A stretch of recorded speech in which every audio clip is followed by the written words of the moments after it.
nagkaroon po ng malaking kabawasan sa mga drug users sa buong Pilipinas kasi naging 1.7 million na lamang. Mamantanong ko, anong naging reason bakit bumaba mula 2004 to 2008 na naging 6.7 million ay naging 1.7 million? What are the interventions that was done? Yes, Your Honor.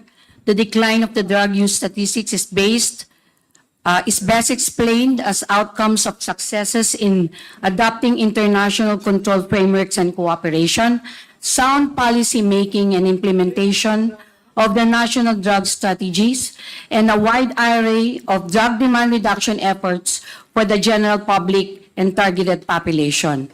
This strategy was adopted to take people away from the lure of drug abuse, and the key components of this drug demand reduction strategy are the following.